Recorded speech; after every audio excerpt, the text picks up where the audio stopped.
Hello ಸ್ನೇಹಿತರೆ, welcome back to my channel ಮುದ್ದು ಪೂರ್ಣ ಯೂಟ್ಯೂಬ್ ಚಾನಲ್ಗೆ ಎಲ್ಲರಿಗೂ ಸ್ವಾಗತ. ಇವತ್ತಿನ ವಿಡಿಯೋದಲ್ಲಿ ಮನೆಯಲ್ಲಿ ಯಾವ ಜಾಗದಲ್ಲಿ ಹಣವನ್ನು ಇಡಬೇಕು, ವಾಸ್ತುಶಾಸ್ತ್ರದ ಪ್ರಕಾರ ಯಾವ ಜಾಗದಲ್ಲಿ ಹಣವನ್ನು ಇಡಬಾರದು ಎಂದು ನಾವು ತಿಳಿದುಕೊಳ್ಳೋಣ. ಸ್ನೇಹಿತರೆ, ಮನೆಯಲ್ಲಿ ಅಪ್ಪಿತಪ್ಪಿಯೂ ಈ ಜಾಗದಲ್ಲಿ ಹಣವನ್ನು ಇಡಬೇಡಿ, ಸಾಲ ಹೆಚ್ಚಾಗುತ್ತದೆ.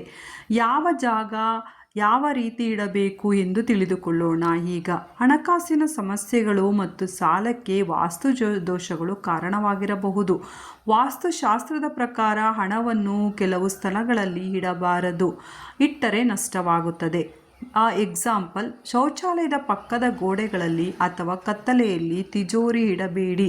ಶುಚಿತ್ವ ಕಾಪಾಡುವುದರಿಂದ ಮಹಾಲಕ್ಷ್ಮಿ ದೇವಿಯ ಆಶೀರ್ವಾದ ದೊರೆಯುತ್ತದೆ, ಆರ್ಥಿಕ ಸಮೃದ್ಧಿ ನಿಮ್ಮದಾಗುತ್ತದೆ. ಹಿಂದೂ ಧರ್ಮದಲ್ಲಿ ವಾಸ್ತುಶಾಸ್ತ್ರಕ್ಕೆ ಹೆಚ್ಚಿನ ಪ್ರಾಮುಖ್ಯತೆ ಇದೆ. ಅನೇಕ ಜನರು ವಾಸ್ತುಶಾಸ್ತ್ರದ ಪ್ರಕಾರ ತಮ್ಮ ಮನೆಗಳನ್ನು ನಿರ್ಮಿಸುತ್ತಾರೆ. ವಾಸ್ತುವು ಅನೇಕ ಸಮಸ್ಯೆಗಳಿಗೆ ಪರಿಹಾರವನ್ನು ಒದಗಿಸುತ್ತದೆ ಎಂದು ನಂಬಲಾಗಿದೆ. ಗಳಿಸಿದ ಹಣವು ಬಾಳಿಕೆ ಬರಬೇಕು ಒಂದು ಕಾರಣವಿದೆ. ಒಂದು ವಾಸ್ತುಶಾಸ್ತ್ರವು ಹೇಳುತ್ತದೆ, ಅನಿರೀಕ್ಷಿತ ಆರ್ಥಿಕ ತೊಂದರೆಗಳು ಮತ್ತು ಹೆಚ್ಚುತ್ತಿರುವ ಸಾಲಗಳು ವಾಸ್ತುದೋಷದಿಂದ ಉಂಟಾಗುತ್ತದೆ ಎಂದು ಹೇಳಲಾಗುತ್ತದೆ. ವಾಸ್ತುಶಾಸ್ತ್ರದ ಪ್ರಕಾರ ಮನೆಗಳಲ್ಲಿ ಕೆಲವು ಸ್ಥಳಗಳಲ್ಲಿ ಹಣವನ್ನು ಇಡಬಾರದು, ಏಕೆಂದರೆ ಅಂಥ ಸ್ಥಳಗಳಲ್ಲಿ ಹಣವನ್ನು ಇಟ್ಟರೆ ಅದು ಎಂದಿಗೂ ನಿಮ್ಮಲ್ಲಿ ಉಳಿಯುವುದಿಲ್ಲ, ಜೊತೆಗೆ ಮನೆಯಲ್ಲಿ ಸಮೃದ್ಧಿ ಇರುವುದಿಲ್ಲ. ಆದ್ದರಿಂದ ಆರ್ಥಿಕ ವಾಸ್ತು ಹೇಳುವ ಸೂಚನೆಗಳನ್ನು ನಿಖರವಾಗಿ ಪಾಲಿಸಬೇಕು. ವಾಸ್ತುಶಾಸ್ತ್ರದ ಪ್ರಕಾರ ನೀವು ಎಂದಿಗೂ ಶೌಚಾಲಯ ಅಥವಾ ಸ್ನಾನಗೃಹದ ಪಕ್ಕದ ಗೋಡೆಯ ಮೇಲೆ ತಿಜೋರಿಯಲ್ಲಿ ಹಣವನ್ನು ಇಡಬಾರದು. ಇದಲ್ಲದೆ ಮನೆಯಲ್ಲಿರುವ ತಿಜೋರಿಯು ಮೂಲೆಯಲ್ಲಿ ಅಥವಾ ಕತ್ತಲೆಯ ಸ್ಥಳದಲ್ಲಿ ಇರಬಾರದು. ಇದು ಮನೆಯಲ್ಲಿ ವಾಸ್ತು ದೋಷವನ್ನು ಉಂಟು ಮಾಡುತ್ತದೆ. ಎಲ್ಲಿ ಸ್ವಚ್ಛತೆ ಇರುತ್ತದೆಯೋ ಅಲ್ಲಿ ಖಂಡಿತವಾಗಿ ಮಹಾಲಕ್ಷ್ಮಿಯು ಯಾವ ರೀತಿಯಾಗಿ ನೆಲೆಯಾಗುತ್ತಾಳೆ ಎಂದು ಆಶ್ಚರ್ಯಪಡಬೇಕು. ಆ ರೀತಿಯಾಗಿ ನೆಲೆಯಾಗುತ್ತಾಳೆ. ಎಲ್ಲರ ಮನೆಯಲ್ಲಿ ಸ್ವಚ್ಛತೆ ಅನ್ನುವುದು ತುಂಬ ಪ್ರಮುಖವಾದ ವಿಷಯವಾಗಿದೆ.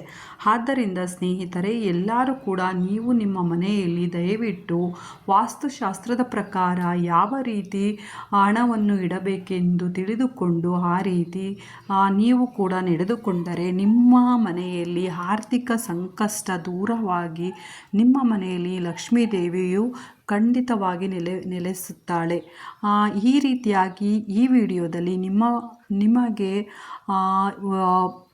ಅಂದರೆ ಇಷ್ಟವಾದಂಥ ಮಾಹಿತಿಯನ್ನು ನಾನು ನಿಮಗೆ ತಿಳಿಸಿದ್ದೇನೆ ಎಂದು ಭಾವಿಸುತ್ತಾ ಈ ವಿಡಿಯೋವನ್ನು ಇಲ್ಲಿಗೆ ಮುಕ್ತಾಯಗೊಳಿಸುತ್ತೇನೆ. ಸ್ನೇಹಿತರೆ, ಎಲ್ಲರೂ ನೋಡಿ ನನ್ನ ಚಾನಲ್ನು ಕೂಡ ಸಬ್ಸ್ಕ್ರೈಬ್ ಮಾಡ್ಕೊಳ್ಳಿ. ಆ್ಯಂಡ್ ಆಲ್ ಬಟನ್ ಅಂತ ಇರುತ್ತೆ, ಅದಕ್ಕೆ ಕ್ಲಿಕ್ ಮಾಡಿ, ಲೈಕ್ ಮಾಡಿ, ಕಾಮೆಂಟ್ ಮಾಡಿ. ನೆಕ್ಸ್ಟ್ ವಿಡಿಯೋದಲ್ಲಿ ಇನ್ನೂ ಚೆನ್ನಾಗಿರ್ತಕ್ಕಂಥ ನಿಮ್ಮ ಎಲ್ಲ ಪರಿಹಾರಗಳಿಗೆ ಒಂದು ವಿಡಿಯೋವನ್ನು ತೊಗೊಂಡು ಬರ್ತೀನಿ ಅಂತ ಹೇಳ್ತಾ ಈ ವಿಡಿಯೋನ ಇಲ್ಲಿಗೆ ದಯವಿಟ್ಟು ಎಂಡ್ ಮಾಡ್ತಾ ಇದ್ದೀನಿ. ಥ್ಯಾಂಕ್ ಯು ಎಲ್ಲರಿಗೂ.